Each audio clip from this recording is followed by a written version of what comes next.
We're not leaving until we have a license. We're not leaving until we have a license. Rowan County Clerk Kim Davis defying a federal judge's order by not issuing marriage licenses. It led to some heated exchange at her office. Her response ahead. A downtown business is destroyed when a large fire breaks out early this morning in Perry County.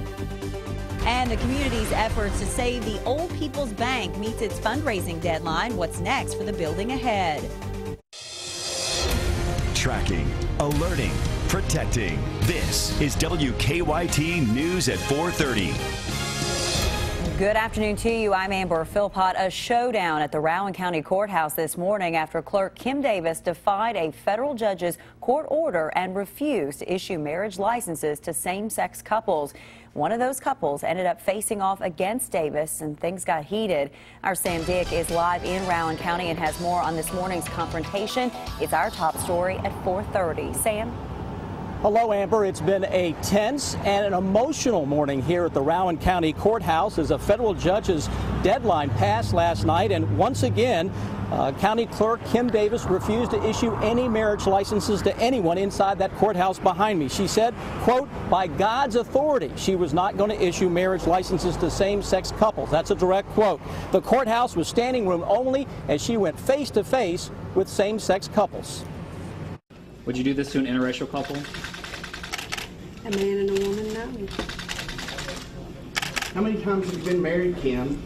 I just want you all to know that we are not issuing marriage license today. Why? Pending. What appeal is left? Pending the appeal in the Sixth Circuit. Rowan County deputies eventually had the crowd leave the courthouse. Those people continued their protest or their support of Davis and her decision outside the courthouse here in Moorhead. So here's what's next. Davis has been ordered to appear before a federal judge, David Bunning, on Thursday in Ashland to explain why she is not in contempt of court. A motion by two couples asked that the judge issue her fines. Those couples specifically in this motion said they did not want to see her do jail time. But again, that's up to Judge Bunning. Deputy clerks will join her, we're told, in Ashland on Thursday. Contempt of court, by the way, is a misdemeanor. This afternoon, the Liberty Counsel issued a statement from Kim Davis, the county clerk. Our Monique Blair is at the live desk back in Lexington at WKYT with details. She continues our top story team coverage.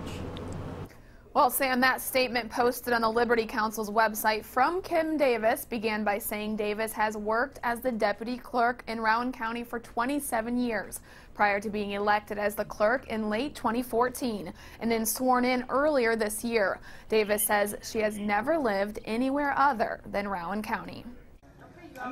That statement goes on to say, quote, some people have said I should resign, but I have done my job well, end quote. A few lines later in the statement, Davis explains a little about her faith. Quote, following the death of my godly mother-in-law over 4 years ago, I went to church to fulfill her dying wish. There I heard a message of grace and forgiveness and surrendered my life to Jesus Christ.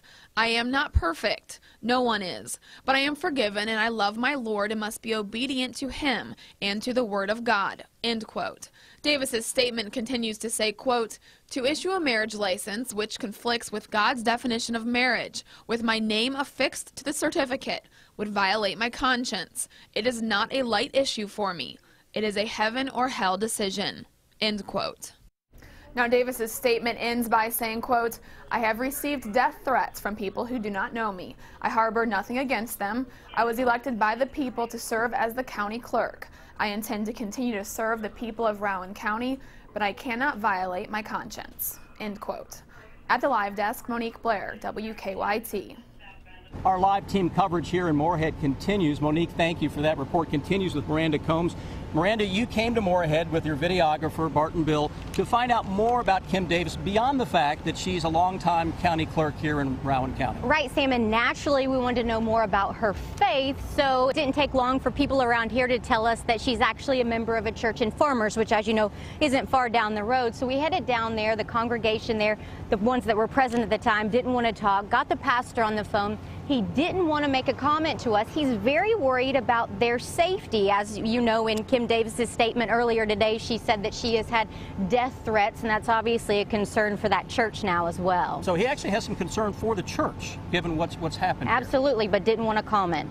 You also did some digging into her time at the clerk's office as well, and also personally, as you mentioned. We're going to hear more about that. You'll have more of that at 6 exactly. All right, Miranda, thank you very much.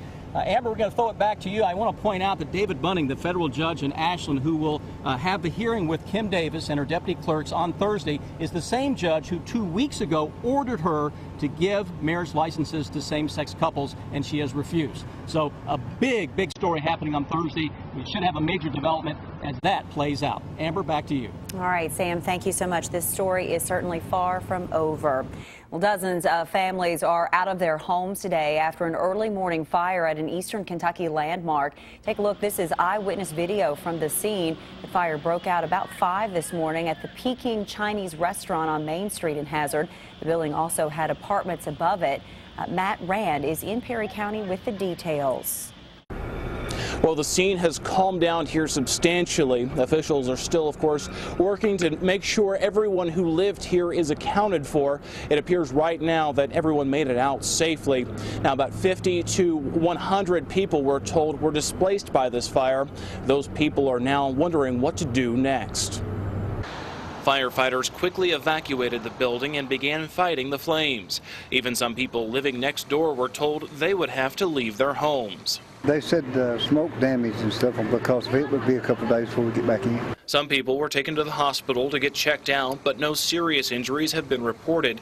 The building dates back to 1921. The downtown landmark was once home to the Grand Hotel.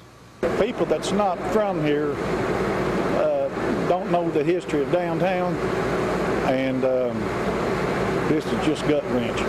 Gut-wrenching, too, for the families that lost nearly everything. And I really feel for the people here, you know, that didn't have renter's insurance or anything like that. All their medications and stuff is gone. I feel for all these people, I really do. I know we're not the only victims in this, but we do got 3 small kids and my teenage daughter. I don't know where to start. Officials say the building was heavily damaged and will likely have to come down. A section of Main Street, along with a number of side streets, remained closed Tuesday afternoon. Police urge everyone to avoid driving downtown. Several Main Street businesses will remain closed through Wednesday.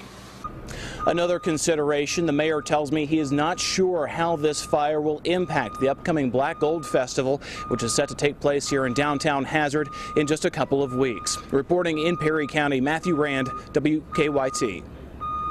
A committee is meeting tonight to discuss a controversial dress code at one central Kentucky school. Leaders at Woodford County High School plan to look at the current dress code, review an alternate code, and to talk about the possibility of uniforms. The current dress code doesn't allow female students to show their collarbone. The meeting will be tonight at 6 in the school library. Well, the efforts to save a historical building here in Lexington appear to have paid off. The Warwick Foundation announced that it has raised enough money to save the old People's Bank building from demolition. Langley Properties owns the building and gave the foundation extra time to raise funds. They needed $850,000 to move the building from South Broadway to West High Street. The 1960s era building will be turned into the People's Portal, a community center. Well, first, a Kentucky cat decided to throw his collar into the ring for the President of the United States, but now the feline may have some other furry competition.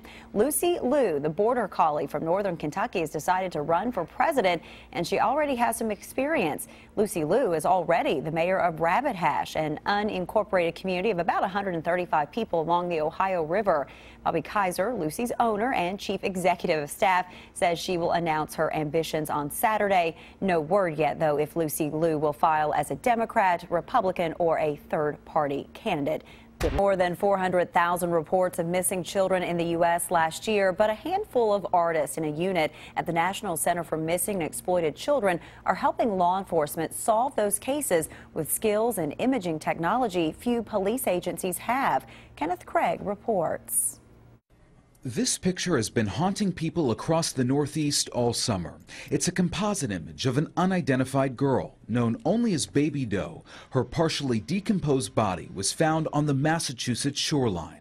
Somebody out there knows who this little girl is, and we want to get her identified. Artist Christy Andrews created the image that's been seen by an estimated 60 million people.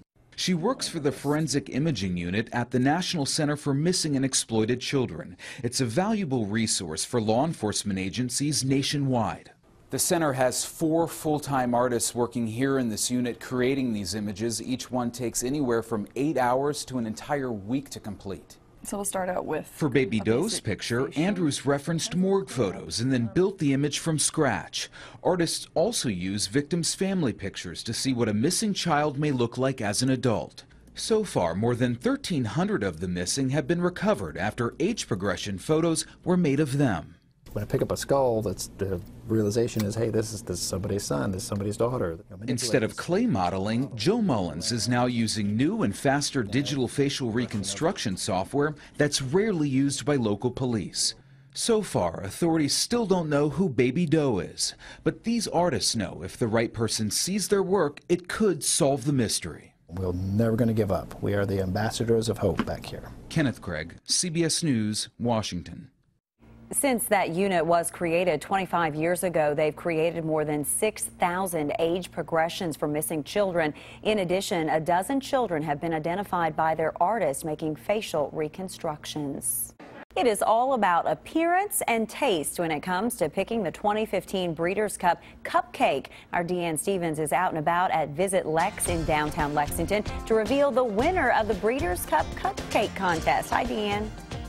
Hey, good afternoon, guys. We are here at Visit Lex where the last few minutes, I don't know, 20 minutes or so, we've been tasting these fabulous Breeders' Cup cupcakes. Now, we have our awesome judges here. What are we looking for in picking the Breeders' Cup cupcake? Appearance and taste.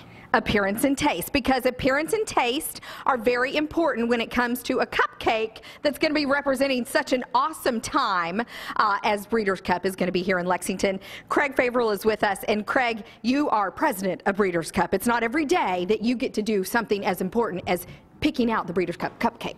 Actually, this is probably the best thing I'm going to do all year, other than when the Breeders' Cup starts. So this is perfect. Exactly. Tell us why you guys are doing this.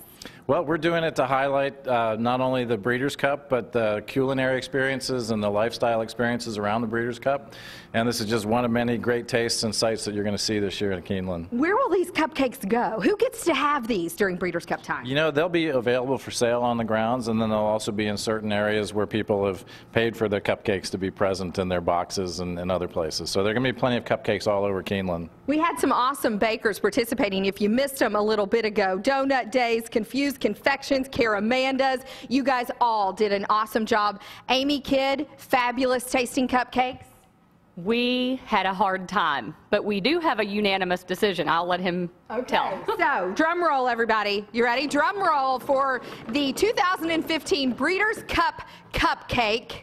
And the winner is Caramandas with this beautiful purple filling and the yellow icing on top. Tasted awesome and looks great. Well, I was going to say, you guys were talking about it. I was listening. The presentation of that, the Breeders' Cup colors are important in this. That's very important. But if it tasted like, you know, something less, we wouldn't have picked it. But it tastes great too, just as like it looks. Awesome. Well, congratulations to Caramandas and all the other fabulous bakers who've been a part of today's fun. All right, more, of course, we're going to be covering all kinds of Breeders' Cup things happening in and around town here in Lexington. We appreciate you guys and all you're doing and all the fun Breeders' Cup brings to our awesome city. I'm Deanne Stevens, out and about at Visit Lex. Let's get to eating some cupcakes, people. Back to you guys.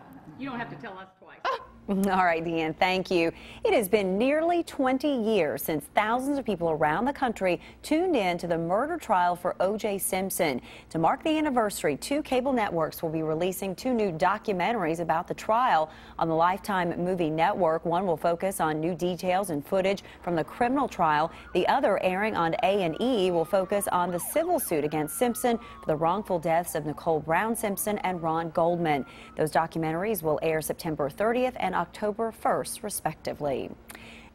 Well, here it is, September, and we are finally feeling so much more summer-like than we have all summer, right, Chris Bailey? Exactly right, and coming up here in just a few minutes, we'll look back on summer that for folks in the weather world ended yesterday, and today's stuff and this week's stuff is among the hotter weeks that we've had the entire year, and it's once we get out of summer. Defender, as of now, not showing a whole lot across central and eastern Kentucky. A little popcorn stuff still out there, and I think over the next few days we'll see more in the way of some of those scattered storms that will go up with all the warm temperatures and the high humidity. Sun and clouds, sun and clouds. That's what we've got across the entire area now. It's a muggy look right now in our live sky cam, where if you look closely enough, this little cloud over top of Hamburg Pavilion has been trying its very best to grow into a little spotty shower over the past little bit. Amber, it's not having a whole lot of success as of right now. Coming up here in just a few minutes, we'll take a look back at the summer that is wrapping up and talk about the rest of the first full week of September. All right, Chris, thank you. A neighborhood as art, a potential new burger mashup, and the officer of Double Dutch. It's the video that will have you talking. Take a look at this. This stunning mural in Mexico is actually an entire neighborhood. Artists spent more than a year painting thousands of square feet of the homes of this neighborhood to make this giant rainbow mural. The project is aimed at restoring the image of that neighborhood by promoting teamwork with neighbors and combating crime. Hey, Burger King, McDonald's may have turned you down for a burger mashup, but Denny's is up for the taking. Denny's made their offer in full-page ads yesterday in USA Today and the New York Times. They say their Peace Burger will celebrate International Day of Peace later this month. It'll bring together their Slam Burger and Burger King's Whopper. No response yet, though, from Burger King. And a Maryland police officer is getting a lot of attention, and that attention is for all the right reasons. Someone took this sweet video of Corporal Alan Jones jumping double Dutch rope during a community event at a church. He says it is not his first time having fun with the kids in the community that he protects. He plays sports all the time with children in the neighborhood, although he says double Dutch was somewhat of a challenge with wearing his service weapon, stun gun, and bulletproof vest. But he is certainly having a lot of fun. All right, stick with us. Here's what's coming your way now at 5 o'clock.